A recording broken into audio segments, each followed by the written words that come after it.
Episode number 11 की starting होती है और वहीं वो व्यक्ति बाहर निकल मन में कहने लगता है 5 साल हो चुके हैं और वो खुद को अभी भी शादी करने से रोक रहे हैं। और क्या ऐसा हो सकता है कि वो अपनी पहली पत्नी का अभी भी शौक बना रहे हो? अगर ऐसा ही है तो वो उनकी कब्र पर क्यों नहीं गए और इतने सालों में उन्होंने उसके बारे में कभी भी बात क्यों नहीं की? और फिर सीन शिफ्ट तो वो भागकर एलिस के डैड के पास जाता है और उससे कहता है माय लॉर्ड एक अर्जेंट न्यूज है। एलिस के डैड हैरानी से कहते कहो क्या बात है? वो व्यक्ति आगे कहता है ये मैसेज आपके कजन ने भेजा है। तो वो हैरानी से कहते हम दोनों ही कैपिटल सिटी में रहते हैं लेकिन आज अचानक उसने मुझे ये लेटर क्यों भेजा? और वो उस लेटर को देख चौंक जाते हैं और चिल्लाते हुए कहते वो कमीना वो हमारे रोलैंड परिवार को नष्ट करना चाहता है। और फिर शिफ्ट तो वही दूसरी तरफ एलिस कह रही होती है क्या ये सही रहेगा कि लिया को अकेला वहाँ पर जाने दिया जाए? और फिर हमें कुछ समय पहले का समय दिखाया जाता है जहाँ पर एलिस ने उससे कहा था लिया शायद मुझे भी तुम्हारे साथ चलना चाहिए। अब लिया उससे कहती है एलिस आज तुम्हारी क्लास है और मेरे खातिर तुम उसे मत छोड़ो और मैं तो बस शहर में घूमने के लिए जा रही हूँ और चिंता करने की कोई बात नहीं है। और मेरे सुनने में आया है कि यहाँ से पश्चिम की ओर वहाँ पर एक पेस्ट्री की दुकान है जो कि बहुत ही ज्यादा टेस्टी पेस्ट्री बनाते हैं, तो आते वक्त में उनकी पेस्ट्री लेकर आऊंगी तुम्हारे लिए। और प्रेजेंट में ये सब बातें सुन वो खुश होती हुई कहती है और फिर मैं ब्लैक टी बनाऊंगी, फिर हम गार्डन में दोनों जाकर एंजॉय करेंगे।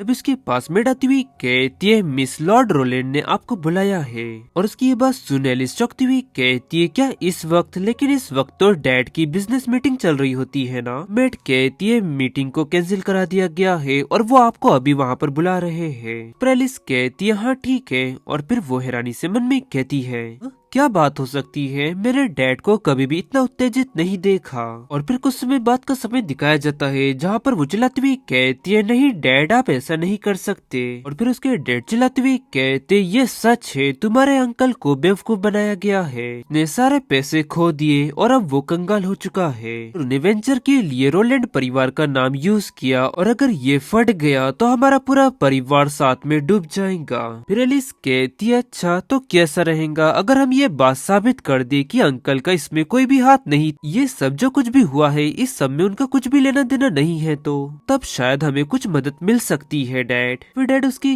कहते आखिरकार कौन ही हम पर भरोसा करेगा? रोलैंड परिवार कभी भी कैपिटल सिटी में इतना ज्यादा प्रभावशाली नहीं था और ऐसा कोई भी नहीं होगा जो इस झंझट में शामिल होना चाहेगा। और अब बस इसीलिए एलिस तू भी हमारी एक आखिरी उम्मीद हो। ये सुनकर रानी सी कहती है क्या मैं डैड आप क्या बकवास कर रहे हैं? अगर आप ये सब ठीक नहीं कर सकते तो मैं कैसे ही ठीक कर पाऊंगी? फिर उसके डैड उससे कहते बस एक बात रास्ता है, अगर तुम चार्ल्स से शादी कर लेती हो तो हम उसकी मदद से खुद के परिवार को बचा सकते हैं। ये सुनकर रानी सी कहती है क्या आप ये चाहते हैं कि मैं चार्ल्स से शादी कर लूं? पर मैं अभी उसके डैड से कहते हैं एलिस अब तुम्हारे ऊपर ही पूरे रोलैंड परिवार का भविष्य निर्भर करता है और एलिस मुझे पूरा यकीन है कि तुम ऐसा नहीं देखना चाहोगी कि पूरा रोलैंड परिवार हमारा इस तरह बर्बाद हो जाए, क्यों है ना? उनकी ये सब बातें सुने लिसन से कहती है डैड क्या इस बारे में सोचने के लिए मुझे थोड़ा समय मिल सकता है? और फिर वो आगे मन में कहती है अभी मेरे लिए बेहतर यही होगा कि मैं लिया के वापस आने का इंतजार करूं। वो बहुत ही ज्यादा होशियार है और वो ये बात जानती है कि मुझे सिचुएशन में क्या करना चाहिए। डैड आगे उससे कहते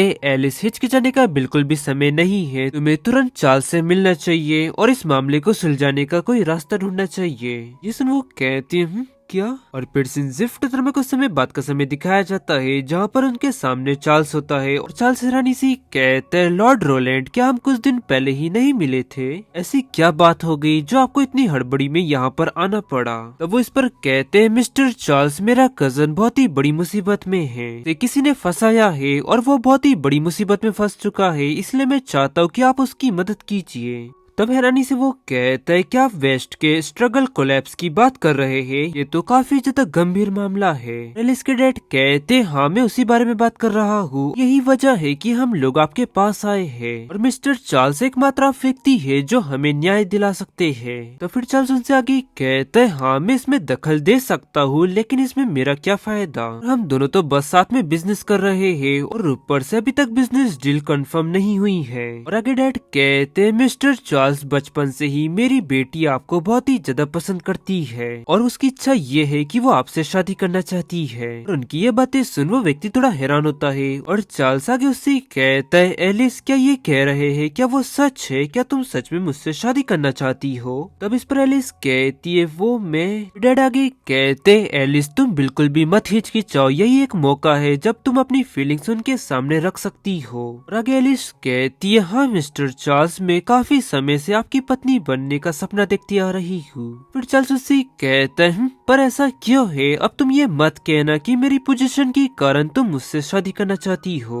तब एलिस उससे कहती है, ये सब इसलिए है क्योंकि मेरे परिवार को आपकी मदद की जरूरत है और आपको भी एक ब्राइड की जरूरत होगी, तो आप मुझे अपनी पत्नी क्यों नहीं बनाते? अब जो कहेंगे मैं आपकी बात को सर आंखों पर रखूंगी और मैं सबसे अच्छी वफादार पत्नी बनूंगी आपकी। और वहीं उसकी ये सब बातें सुन चार्ल्स मन में कहने लगता है, उसका ये रूप वो काफी ज्यादा कांप रही है लेकिन फिर भी वो बहादुरी दिखा रही है। उसका ये रूप मुझे किसी और की याद दिलाता है। हाँ, ये काफी ज्यादा अजीब है मेरे लिए, वो मेरे दिमाग में क्यों आ रही है? वहीं ये सब देख वो व्यक्ति मन में कहने लगता है, मिस्टर चार्ल्स कभी भी उसकी ये बात नहीं मानेंगे और ये लड़की बस उनका गुस्सा बढ़ा रही है और कुछ नहीं। और आगे चार्ल्स से कहते हैं, हाँ ठीक है। और वहीं ये सब देख वो व्यक्ति मन में कहते हैं, क्या? डैड खुश होती हुई कहते, बहुत ही बढ़िया, तो फिर हम वापस जाकर शादी की तैयारियां शुरू करते हैं। चार्ल्स आगे कहता है, अभी तुरंत मेरा शादी करने का कोई भी ख्याल नहीं है और इसके अलावा मुझे ये नहीं लगता कि एलिस मेरे लिए सही पत्नी होंगी। डैड आगे उससे